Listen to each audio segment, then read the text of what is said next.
नमस्कार दोस्तों, मैं हूं महेंद्र दोगने, मोटिवेशनल स्पीकर और लाइफ कोच। और आज का जो वीडियो है ना, वो आपके लिए स्टॉक मार्केट में यदि आप हैं तो आपके लिए बहुत ज्यादा जरूरी है। क्योंकि स्टॉक मार्केट में कमाई की बात तो हर व्यक्ति करता है, लेकिन भैया टैक्स कितना देना पड़ेगा, टैक्स क्या है, बहुत सारी चीजें जो है आपको पता ही नहीं है। अब आप कोई स्टॉक खरीद लेते हैं, उसको बेच देते हैं, उससे थोड़ा प्रॉफिट हो जाता है, थोड़ा नुकसान हो जाता है, जो भी हो जाता है, लेकिन आप कभी भी नहीं सोचते हैं कि भैया जो आईटीआर फाइल करना पड़ेगा, टैक्स भरना पड़ेगा, नहीं भरना पड़ेगा, इसके बारे में बताएगा कौन। तो आज हम लेकर आ गए हैं, बहुत महत्वपूर्ण वीडियो है, आपको इसको देखना ही है और शुरू से लेकर आखिरी तक पूरा देखिएगा, समझने की कोशिश कीजिएगा।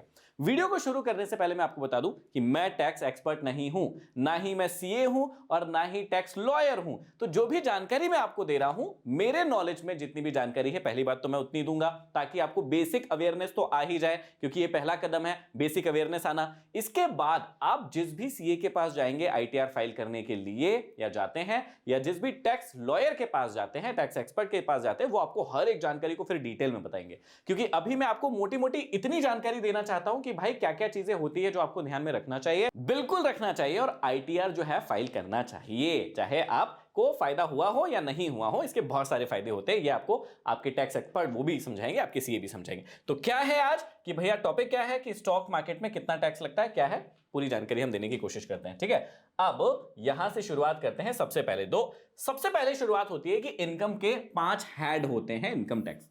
ठीक है, अब आपको समझने की जरूरत है, बहुत इंपॉर्टेंट जानकारी है आपके लिए। यदि इसको समझ गए तो आपको बहुत सारी चीजें समझ में आ जाएगी। क्या कि देखिए, पहला हेड क्या होता है। हेड मतलब कि जहां से आपको इनकम टैक्स देना पड़ेगा, ऐसी ऐसी कमाई। तो पहली कमाई क्या हो सकती है, इनकम फ्रॉम सैलरी से आपको कमाई जो होगी, सैलरी से जो कमाई होगी वहां से आपको टैक्स भरना पड़ सकता है।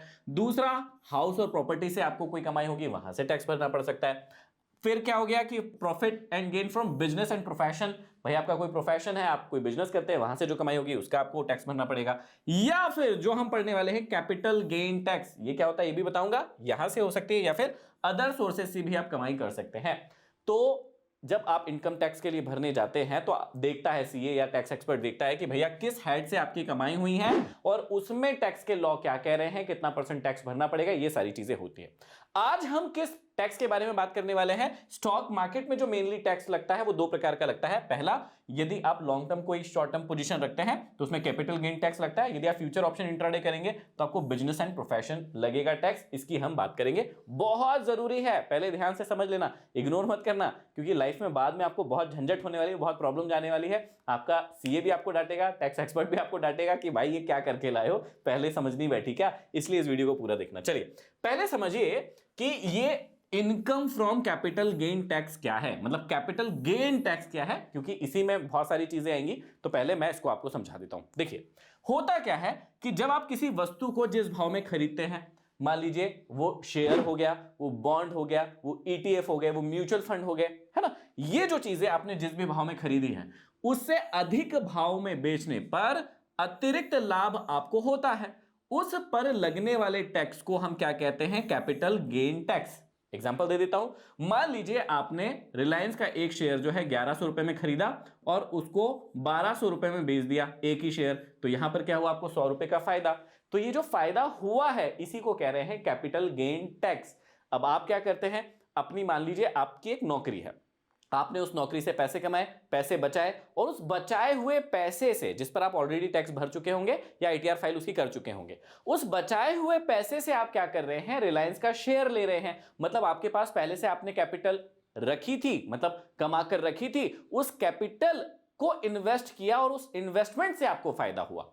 तो पूरे कैपिटल पर टैक्स नहीं लगेगा, जो फायदा हुआ है। जैसे मान लीजिए आपने 1100 रुपए लगाए और आपको 1200 रुपए मिले, तो यहां 1200 पर टैक्स नहीं बनेगा। कैपिटल गेन टैक्स जो है वो जो आपका एक्स्ट्रा मनी बना है, ये जो 100 रुपए है ना, इस पर टैक्स लगता है।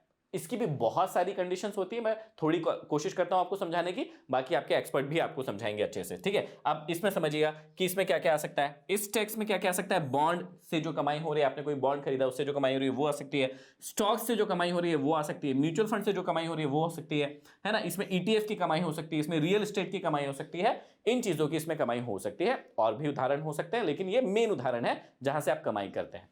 अब इसमें अगली जो सबसे महत्वपूर्ण बात जो जानने वाली है वो क्या है, उसे समझते हैं। ठीक है, ये आप समझ गए होंगे कैपिटल गेन टैक्स क्या है। इसमें सबसे पहली बात आपको समझना है कि यहां पर दो प्रकार के टैक्स लग सकते हैं, है ना। अभी हम प्रॉपर्टी को लास्ट में देखेंगे, सिर्फ अभी हम स्टॉक मार्केट में जो मेन इंस्ट्रूमेंट है उसकी बात करते हैं, ठीक है। तो अब इसमें एसटीसीजी करके एक टैक्स होता है, मतलब short term capital gain tax, short term capital gain tax, और एलटीसीजी करके एक टैक्स होगा जो कि होगा long term capital gain tax, ठीक है। दो प्रकार के टैक्स लगते हैं। तो पहला टैक्स हम देखते हैं जो कि मान लीजिए शेयर के बेचने पर, ईटीएफ, म्यूचुअल फंड, है ना, और इस प्रकार के इंस्ट्रूमेंट में आपको लगेगा। प्रॉपर्टी अभी नीचे आएगी, उसको मैं बाद में समझाऊंगा। ये स्टॉक मार्केट वाली चीजें समझा रहा हूं, ठीक है। फ्यूचर ऑप्शन भी अलग से आएगा, जो इंट्राडे करते हैं वो अलग से आएगा, उसको भी समझाऊंगा। लेकिन सबसे पहले समझिए कि जो शेयर है, ईटीएफ है, म्यूचुअल फंड है, बॉन्ड है, इनकी यदि आपको कोई कमाई होती है और वो कमाई जो है आप उसको प्रॉफिट बुक करते हैं 12 महीने से पहले, एक साल 12 महीने से पहले यदि आप प्रॉफिट बुक कर लेते हैं, तो यहां पर जो प्रॉफिट हो रहा है उस पर लगता है short term capital gain tax, है ना। ये हो गया, आपको टैक्स भरना पड़ता है जो आपने 12 महीने से पहले प्रॉफिट को बुक कर लिया। दूसरी चीज एलटीसीजी, मतलब long term capital gain tax. ये क्या होता है? स्टॉक मार्केट में यदि आप किसी share, ETF, bond, mutual fund इनको लेते हैं और वो लेते हैं और 12 महीने की अवधि के बाद आप बेचते हैं, मतलब हो गया मान लो 12 महीने, 10 दिन, 15 दिन, 20 दिन, जो भी हो गया, 12 महीने से 13 महीने हो गया, तो अब ये प्रॉफिट जो हो जाएगा आपका long term capital gain tax में कन्वर्ट हो जाएगा, ठीक है। आप समझिएगा, long term capital gain tax में कन्वर्ट हो जाएगा और इसको आपको देना है 1 साल के बाद। अब इसमें कंडीशन भी होती है, वो भी बताते चलता हूं, लेकिन इसको बोलते हैं long term capital gain tax. तो सिंपल सी बात क्या समझ में आई? एक हो गया short term capital gain tax, मतलब 12 महीने से पहले यदि आपने कमाई करके उसको प्रॉफिट बुक कर लिया, नहीं रखा, प्रॉफिट बुक कर लिया, बेच दी उस चीज को, है ना। वो शेयर हो सकता है, ईटीएफ हो सकता है, बॉन्ड हो सकता है, कुछ भी हो सकता है। आपने यदि उसको बेच दिया तो क्या होगा? आपको जो प्रॉफिट होगा उस पर टैक्स लगेगा, उसकी स्लैब अलग होगी। और यदि आपने उसको 1 साल से ज्यादा रख लिया तो आपको जो टैक्स लगेगा वो long term capital gain tax होगा, उसकी स्लैब अलग होगी। अब ये स्लैब क्या होगी, ध्यान से समझते हैं, चलो इसको समझते हैं। अब यदि आपने एसटीसीजी, मतलब short term capital gain tax मान लीजिए आपको भरना है, तो अब क्या होगा?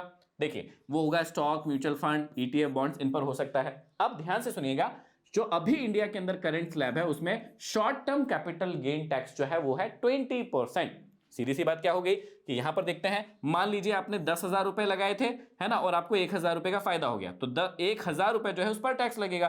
तो 1,000 का 20% कितना हो गया? यहां पर 200 रुपए जो है आपका एसटीसीजी, मतलब आपको यहां पर short term capital gain tax भरना पड़ेगा, ठीक है, पहली चीज। दूसरी चीज, एक और एग्जांपल मान लेते हैं कि आपने उसी 10,000 से, तो पहले मान लो 2 महीने में आपको 1,000 का फायदा हो गया, फिर आपने 10,000 फिर किसी शेयर में लगा दिए और आपने वापस से 10,000 रुपए लगाए, अब आपको 500 रुपए का नुकसान हो गया और उस नुकसान को आपने बुक भी कर लिया। तो पहले कितने का फायदा हुआ था? यहाँ पर 200 का फायदा हुआ था, इस पर टैक्स भरना पड़ता। लेकिन अब अगली बार जब आपने पैसा लगाया उसी साल में और आपको हो गया मान लो नुकसान, तो यहां पर कितने का नुकसान हो गया? 500 का। 200 कमाए थे, 500 नुकसान हो गया, तो आपका टोटल तो 300 रुपए का नुकसान हो गया। तो क्या अब इस पर भी टैक्स भरना पड़ेगा? नहीं, इस पर आपको टैक्स नहीं भरना पड़ेगा, क्योंकि ओवरऑल आपने अपनी कैपिटल पर क्या कमाया है? आपने तो नुकसान कमाया है, आपने कुछ कमाया तो है नहीं। तो यहां पर आपको इस नुकसान पर टैक्स नहीं भरना है। मतलब कई बच्चों को कंफ्यूजन होता है कि इस 200 रुपए का टैक्स भरना पड़ेगा क्या? ये तो 300 रुपए का अलग से नुकसान है। जी नहीं, अब आपको इस 200 रुपए का टैक्स नहीं भरना पड़ेगा, क्योंकि ओवरऑल साल के अंत में आपका जो सीए है या जो टैक्स एक्सपर्ट है वो देखेगा कि ओवरऑल तो आप नुकसान में है, तो अब इस पर आपका टैक्स नहीं बनेगा। ये एसटीसीजी में दोनों बात समझा दी। इसकी और बहुत ज्यादा डिटेल है, जब आप आईटीआर फाइल करने जाएंगे टैक्स एक्सपर्ट के पास, सीए के पास, वो आपको और समझाएंगे, ठीक है। अब इसमें एक और चीज समझाने की कोशिश करता हूं, long term capital gain tax, इसको बता देते हैं। तो long term capital gain tax में क्या होगा कि यदि आपने कोई इंस्ट्रूमेंट खरीदा है, चाहे वो शेयर हो सकता है, बॉन्ड हो सकते हैं, ईटीएफ हो सकते हैं, म्यूचुअल फंड हो सकते हैं, और उसमें यदि आपने 1,25,000 से कम यदि कमाया है, फिर से सुन लीजिएगा, यदि 1,25,000 से यदि कम कमाया है, तब आपको कोई टैक्स नहीं लगेगा, यहां पर किसी भी प्रकार का कोई टैक्स एप्लीकेबल नहीं होगा। लेकिन यदि आपने 1,25,000 से ऊपर कमाया है, 1 रुपया भी, 5 रुपया भी, 10 रुपया भी ऊपर कमाया है, तो यहां पर क्या होगा? आपको अभी जो रेट चल रहा है करंट, जब आप इस वीडियो को देख रहे हैं, टैक्स स्लैब जो है उसमें आपको 12.5% जो है टैक्स लगेगा। ये सिंपल सी थ्योरी है इसकी। क्यों? क्योंकि आपने लॉन्ग टर्म इसको होल्ड किया। लॉन्ग टर्म मतलब 1 साल से ज्यादा होल्ड किया है, तो 20% नहीं, यहां पर 12.5% आपको टैक्स लगेगा। चलो एग्जांपल लेते हैं, 1,25,000 रुपए तक तो नो टैक्स, कोई टैक्स नहीं देना है आपको लॉन्ग टर्म में, ये शॉर्ट टर्म में नहीं है, याद रखना। लॉन्ग टर्म मतलब आपको 1 साल से ऊपर रखना पड़ेगा उस शेयर को, उस बॉन्ड को, उस ईटीएफ को, ठीक है। अब इसमें आपने क्या किया? 1,30,000 रुपए कमाए मान लीजिए, 1,30,000 रुपए कमाए तो अब तो टैक्स देना पड़ेगा आपको, 1 साल से ज्यादा भी रख लिया तो 12.5% आपका टैक्स बनेगा। 12.5% मतलब लगभग 16,250 रुपए इसमें आपका टैक्स बन जाएगा LTCG, long term capital gain tax में। इसमें भी बहुत सारी चीजें हैं जो आपके एक्सपर्ट आपको समझाएंगे, ठीक है, लेकिन ये मोटा माटी में आपको समझा रहा हूं कि ये टैक्स लायबिलिटी आप पर बनती है जब आप ITR फाइल करेंगे। अब समझिएगा, यदि वही कंडीशन यहां पर भी बन गई कि आपने 1 साल तक और कोई राशि भी होल्ड करके रखा था, कोई और शेयर भी होल्ड करके रखा था जिसमें अलग से पैसे लगाए थे, और वहां पर मान लीजिए कि आपको 20,000 का नुकसान हो गया, है ना, और इसको भी आप दिखा रहे हैं, दोनों को दर्शा रहे हैं, तो क्या हो जाएगा यहां पर, जब इसको भी आप दर्शाएंगे यहां पर, तो आपके साथ एक चीज हो जाएगी कि आपको ये टैक्स लायबिलिटी नहीं बनेगी। क्यों? क्योंकि आपने सेम ईयर में क्या किया, 16,250 का प्रॉफिट भी बुक किया, लेकिन कहीं पर 20,000 का लॉस भी बुक किया, तो ओवरऑल आप क्या रहे, ओवरऑल जो है आप नुकसान में रहे, इसलिए फिर आपकी टैक्स लायबिलिटी नहीं बनेगी। वो भी आपको समझा दिया जाएगा। तो इस प्रकार से ये चीज काम करती है। अब एक और चीज आपको समझना है यहां पर कि ऑप्शन फ्यूचर में ये चीजें अलग होंगी, ये बहुत बड़ी चीज आपको समझना है। अब इन दोनों में एक एक चीज और है जो मैं अभी आपको नहीं समझा रहा हूं, मैं सिर्फ इतना हिंट दे देता हूं कि यहां पर यदि आप आते हैं तो स्लैब के अकॉर्डिंग भी आपको टैक्स लगेगा। मतलब स्लैब के अकॉर्डिंग मतलब 3 लाख रुपए तक की आपकी जो इनकम है वो छूट रहती है। वो जो आपके सीए हैं, जो एक्सपर्ट है, वो आपको समझा देंगे, लेकिन जब आप ITR फाइल करेंगे तब आपको ये चीजें काम में आएगी। इसलिए अभी इसको समझना जरूरी है कि ITR फाइल करना जरूरी है, ठीक है। इसके आपको टैक्स बेनिफिट मिलते हैं, बहुत सारी चीजें आपको बेनिफिट मिलते हैं, ठीक है। जब आप लोन लेने जाते हैं तो आपसे मांगेंगे कि भैया आपने कितने साल की ITR फाइल की है, कैसी ITR फाइल की है, उसके बेस पर आपको लोन दिया जाता है। बहुत सारी चीजें उसके बेस पर होती है, ठीक है। चलो, अब फ्यूचर ऑप्शन में भी क्या सेम है? नहीं नहीं नहीं नहीं, फ्यूचर ऑप्शन में ऐसा सेम नहीं है।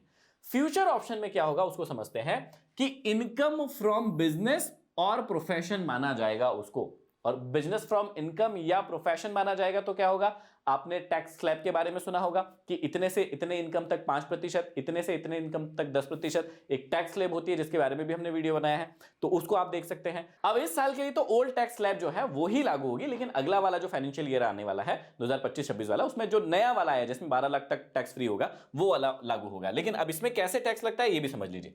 अब मान लीजिए आपने 5 लाख की कमाई कर ली है ना। अब आप 5 लाख की कमाई कैसे भी करें, इसमें लॉन्ग टर्म शॉर्ट टर्म कुछ नहीं होता। इसमें क्या होता है, सिंपल, कि आप जो बिजनेस या प्रोफेशन से कमाई कर रहे हैं उसी कमाई में इस कमाई को भी जोड़ दी जाएगी और टैक्स लायबिलिटी बनेगी आपके स्लैब के अकॉर्डिंग। सिंपल सी चीज है।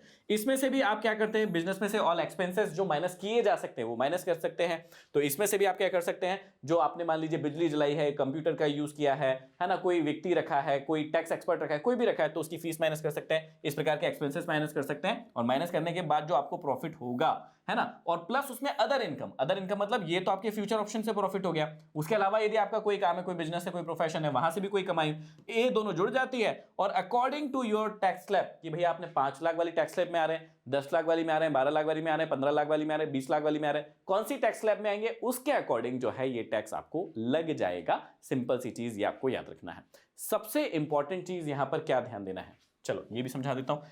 सबसे इंपॉर्टेंट चीज आपको क्या ध्यान रखना है, इसी में एक और चीज हमने ये समझाई है कि इसमें 2 चीजें होती है। मतलब फ्यूचर और ऑप्शन यदि आप कर रहे हैं तो 2 चीजें होती हैं, है ना। यहां से यदि आपने 5 लाख रुपए कमाया है और आपको मान लीजिए लॉस हो जाता है, तो देखिए ये तो प्रॉफिट में हो गया कि 5 लाख का प्रॉफिट हुआ तब ये होगा। यदि आपको 5 लाख का लॉस हो जाता है मान लीजिए, तो क्या कंडीशन बनेगी फ्यूचर ऑप्शन में, तो यहां पर 2 चीजें होती हैं। पहला होता है तरीका कि आप इस लॉस को सेट ऑफ कर सकते हैं वर्तमान साल में जो आपने कमाई की है, कहां से, प्रोफेशन से या बिजनेस से, वहां पर अपना लॉस दर्शा सकते हैं, अपनी कैपिटल का लॉस दर्शा सकते हैं, और फिर जो भी टैक्स स्लैब में आएंगे आप उसके अकॉर्डिंग आपका काम होगा, है ना। एक और चीज कर सकते हैं कि इस लॉस को आप 8 सालों के लिए कैरी फॉरवर्ड कर सकते हैं, और ये चीज आपके सीए या टैक्स एक्सपर्ट जो है वो आपको बेहतर तरीके से बताएंगे। तो प्रॉफिट होता है तो कैसे होगा, फ्यूचर ऑप्शन में अलग चीज है। लॉस होगा तो वो सेट ऑफ होगा या फिर आपको उसको कैरी फॉरवर्ड करना है, वो चीज अलग होगी। लेकिन इस वीडियो के माध्यम से आई होप कि आपकी जो एक बत्ती है वो तो जल ही गई होगी कि अच्छा भैया ये बहुत सारी चीजें होती है जो आपको समझना है, और नहीं समझेंगे, अभी नहीं समझेंगे तो आपकी एंट्रीज तो आपके पैन कार्ड में जा रही है, आपके आधार कार्ड में, सारी जगह पर जा रही है। आपको भले ही पता नहीं चल रहा है कि मैं बार बार ट्रेड लेते जा रहा हूं, मेरा कुछ नहीं होगा, मुझे टैक्स नहीं भरना, मुझे तो फायदा ही नहीं हुआ तो मैं टैक्स क्यों भरूं, है ना। लेकिन जब भी आप ITR फाइल करेंगे, जब आपका काला चिट्ठा निकलेगा, सारी जानकारी निकलेगी, वहां पर आपको समझ में आएगा, आपका सीए जो है या टैक्स एक्सपर्ट जो है वो आपको बताएगा कि भैया ये गलती आप कर चुके हैं, अब यहां से आपको सुधार करना पड़ेगा।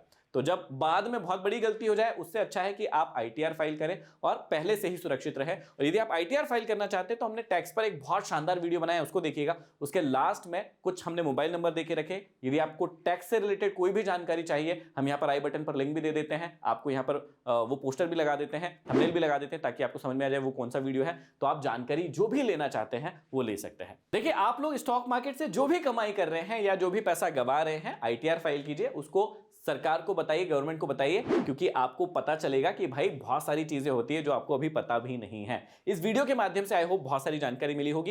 यदि और डिटेल में जानकारी चाहिए ना तो आप कमेंट बॉक्स में कमेंट करके जरूर बताइएगा। हम फिर से टैक्स एक्सपर्ट को लेकर आएंगे और इसके बारे में बहुत डिटेल में बात कर सकते हैं। यदि आप ऐसा चाहते हैं तो जरूर बताइएगा। यदि चैनल पर नए हैं, सब्सक्राइब नहीं किया, सब्सक्राइब कर लीजिए। यदि अभी तक आपने लाइक नहीं किया इस वीडियो को, लाइक कीजिए, शेयर कीजिए इस वीडियो को, और ज्यादा से ज्यादा लोग इसको सब्सक्राइब कीजिए और करवाइए, ताकि ऐसे ही इंफॉर्मेशनल वीडियो आपको प्राप्त होते रहे। अगले वीडियो में फिर मिलते हैं, तब तक के लिए आप सभी का धन्यवाद।